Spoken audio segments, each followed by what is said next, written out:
Hello everyone, this is Shrishti from CFC Jaipur. So we are going to start a new topic, that is biomolecules, which is class 11th topic and it is quite important for NEET examination. So start करते हैं कि what is biomolecule?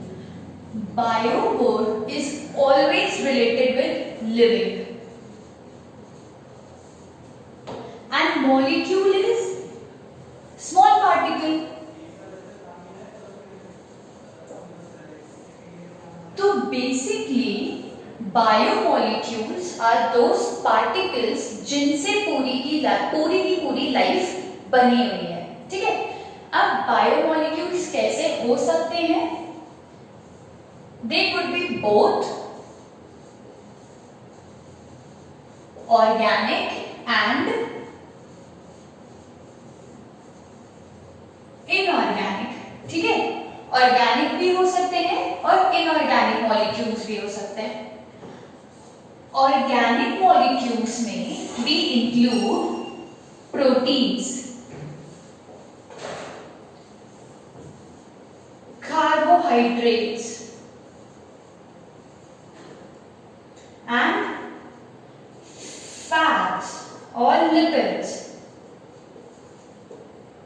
Nucleic acids.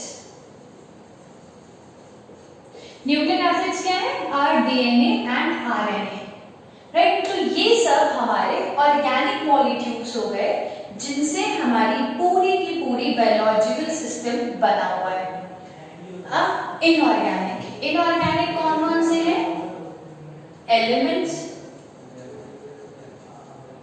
जैसे कि carbon, hydrogen, oxygen etcetera, और ions. अब ions कौन कौन से हो सकते हैं? Both cations and anions, Na+, Cl-, Mg+2 etcetera.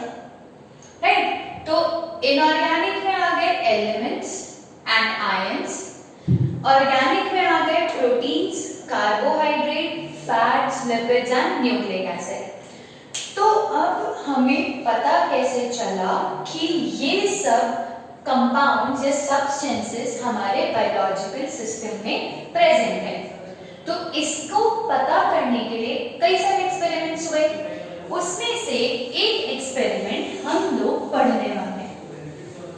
And what that experiment is, that is acid reactions और एसिड ट्रीटमेंट. ठीक है, we are going to study an experiment. वो एक्सपेरिमेंट क्या है? Acid treatment. जिस एसिड ट्रीटमेंट से हमने पता किया कि कौन कौन से सब्सटेंसेस हमारे बायोलॉजिकल सिस्टम में प्रेजेंट है. इसमें क्या किया? We took a living tissue. ठीक है, एक टिश्यू लिया हमने. This is a tissue. इस टिश्यू को हमने डाला मॉर्टेल एंड पेस्टल में. क्या होता है वो? ओखली होती है, जिस ओखली में अपन कोई चीज डालते हैं उसके उसे कूटते हैं, सेम चीज. तो एक ओखली ले ली हमने, उसमें ये टिश्यू उठा के डाल दिया. और नाम क्या है? Acid treatment. तो एक एसिड यूज किया गया, trichloro acetic acid, CCl3COOH, trichloro acetic acid. तो ये जो ओखली थी जिसमें टिश्यू डाला था, उसके ऊपर हमने ट्राइक्लोरो एसिटिक एसिड डाल दिया और उसे थोड़ी देर के लिए हमने छोड़ दिया, जिसको हम बोलते हैं इंक्यूबेशन पीरियड. ठीक है, अब किसी टिश्यू में हमने एसिड डाला तो क्या होगा कि वो जल जाएगा, और हमने इसे काफी देर के लिए छोड़ दिया है, तो अब इस बेचारे की हालत बहुत बुरी होगी. ठीक है, फिर हमने क्या किया? इसको अच्छे से मिक्स करने के लिए जो पेस्टल होता है उससे यूं ऐसे ग्राइंड कर दिया, जैसे सिलबट्टे पे चटनी पीसते हैं ना, सेम वैसे. और उसके बाद में हमने इसको फिल्टर कर दिया। तो हमने क्या किया, इसको फिल्टर किया। अब जब चाय को हम फिल्टर करते हैं तो क्या होता है, ऊपर चाय पत्ती बचती है, नीचे चाय आ जाती है। तो बेसिकली फिल्टर करने के बाद हमें मिली दो चीजें, एक है फिल्ट्रेट और दूसरा आया रेटेंटेट। फिल्ट्रेट वो चीज जो फिल्टर होके नीचे आ गई है और रेटेंटेट वो चीज जो ऊपर बच गई। तो फिल्ट्रेट को हम बोलते हैं bio micro molecule,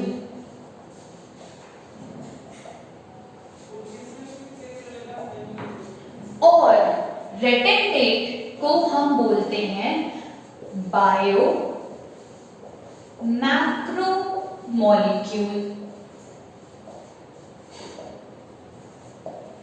Why is it so? Micro word का मतलब है छोटा और मैक्रो वर्ड का मतलब है बड़ा। जब हम चाय को छानते हैं तो चाय पत्ती ऊपर बचती है ना, क्योंकि वो बड़ी होती है।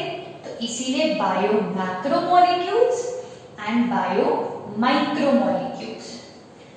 बायो माइक्रो मॉलिक्यूल्स में जो सब्सटेंसेस आए they were amino acids, AA is amino acids, और सिंपल शुगर्स। ठीक है, उसके अलावा कुछ आ गए हमारे आयंस, जो बहुत छोटी छोटी चीजें होती है ना, वो सब इसमें आई। एंड रेटेंटेट में बड़ी चीजें जैसे कि बड़े प्रोटीन्स, बड़े लार्ज साइज कार्बोहाइड्रेट, एंड एक और चीज आई लिपिड्स। तो इस तरीके से फिल्ट्रेट और रेटेंटेट अलग अलग हुए and that was the acid treatment, जो कि बायोमोलिक्यूल्स को पता करने के लिए हुआ। So that was all for this video. If you like this teaching, please like, share and subscribe. Thank you.